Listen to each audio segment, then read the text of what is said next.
Okay, so welcome back. It was a great session we had earlier, and I hope that you had a lot of takeaways from that. The sessions were actually, we had people taking notes, so there's more information if you wanted access to that. You just need to go and speak to one of the team with the red lanyard, and they'll be able to help you out there. Just a couple of reminders as well.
conference like Project Catalyst is being efficient and effective. That is, choosing the right goals and executing in the best possible manner with the least waste. You can't be sure you're doing that without some number crunching. But here's the thing, and I guess some of you out there are saying, oh, gee, I don't like numbers, I don't want to do that, I want to get out on my farm. But here's the thing, numbers are not about numbers themselves, they're about a story. It's about producing a concise story in a way that you can measure, that others, yourself and others will understand. And if you can do that, you're well on the way to developing yourself a real business rather than just a hobby. If you do it properly, you'll get better results, relieve stress, and ultimately benefit the reef.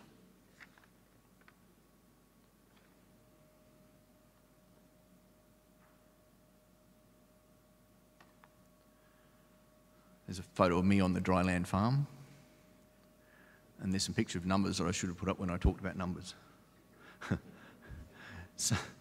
But I just wanted to show you just a few excerpts from a model we built for this particular farmer, just to show you some of the things that we thought about. And the point of this is to show that we're translating things that happen on his farm, or the family's farm, into a story. But it's a story told in Excel where one thing leads to another. And if you go through it in a disciplined manner, it gets your own thought processes going in a way that you can say, okay, I understand when I did that, it led to this, and I can quantify it.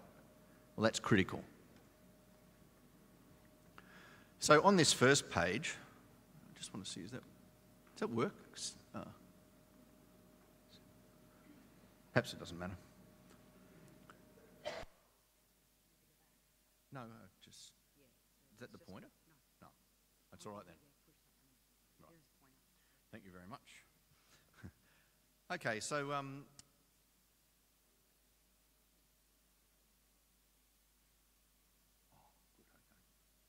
good, right, fantastic. So up here, we've got the application rates for the different chemicals and fertilisers that go into the different crops. So we've got the crops down here. So what I'm trying to show here is that this is the real world. This isn't just having some guess at, theoretically, a theory. This is the real world. So we've got real crops there that are actually planted on this land, and in here, different application rates of chemicals and fertilisers.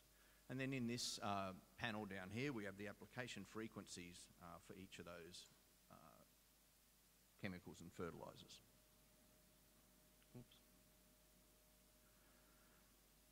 Then we go on to looking at the costs of the different chemicals, and you can see how they're spread across 3 years, but as we build up the data set, can continue on forever.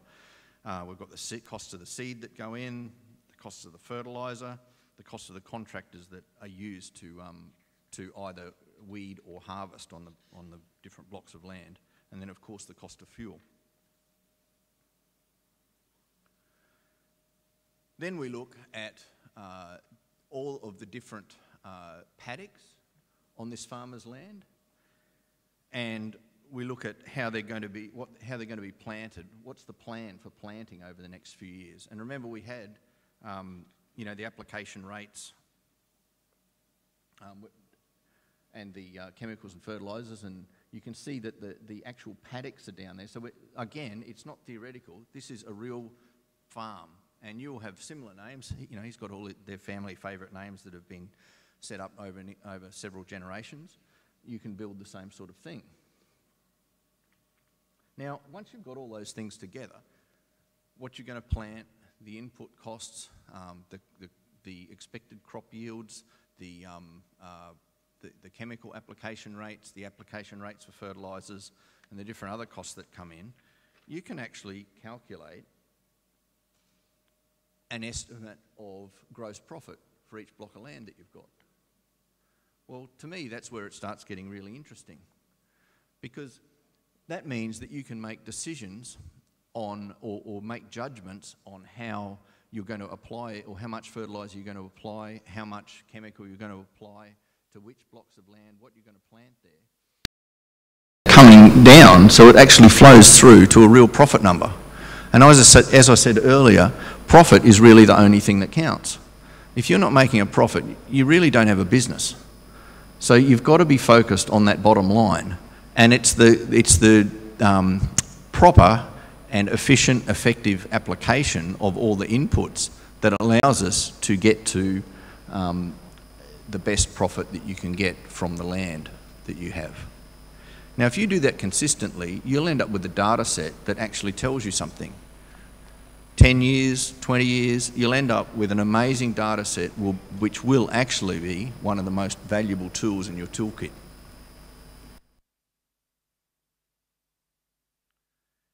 Now, there's another way of looking at this, which moves a little bit away from the looking at the numbers and looks at some practical things that you can do to improve the profitability of your farm. And what this talks to is some of the things that stop, sometimes our own thoughts or thought processes stop us from progressing on a path that we really should be progressing on. And one of those things is, oh wow, how am I ever going to find $200,000 for a new piece of kit, or to improve the viability of my land? So a $200,000 problem mightn't be too big for some of you, but it would be massive for others. But whatever the size, there's a size that would worry you.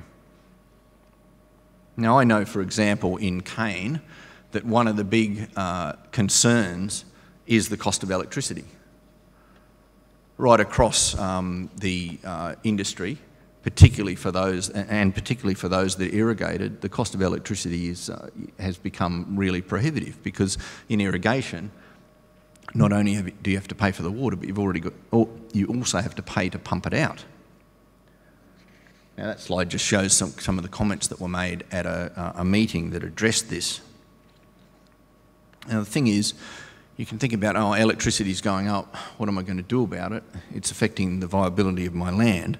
And you know that saving the reef, you know that saving the reef's good for your industry because it engenders community support, and by that, you know it's good for you. But let's say you've already done everything you can with regard to soil and nutrients. Well, maybe there are other things that you can do, but what about if there are things that you've overlooked, little things that are going to improve your viability and efficacy and allow you to operate in a more overall efficient sense? Or to put it more bluntly, how do you save some money to invest in other initiatives? Well, I'd say that one thing that you can think about doing if electricity is a problem for you, and it is for many people, is think about putting solar in. Now, there's lots of discussion about solar, and it's expensive, or it doesn't work very well, or whatever. Well, we've got some experience in this, and solar does work very well, and it can save you significant amounts of money. If you look at, say, a $100,000 electricity bill, installing solar at no capital cost to yourself can save you between 8 and 15%. So if you've got a $100,000 electricity bill, that's between $8,000 and $15,000 a year you can save. Now, getting back to this large problem, this $200,000 a year problem, $8,000 or $15,000 doesn't sound like a lot. But what if that $8,000 or $15,000 can be applied to interest, such that you can afford to borrow the money to invest in the bigger project? So you can save a small amount of money in a particular endeavour, i.e. reducing your electricity bill, and apply that saving to something much, much bigger by leveraging in benefit of the reef. Then you're able to, or, all sorts of things that you're freeing up a lot of capital by leveraging the effect. If you're applying it to an off-grid and just moving over to solar. Now, of course, the benefits of which you can leverage to do bigger. So something to think of here, brick. So you can sit there saying, I've got this goal by freeing up a modest amount of cash. Further to that, I want to talk about 38 years, why we need to look at using these incremental gains and build our own. This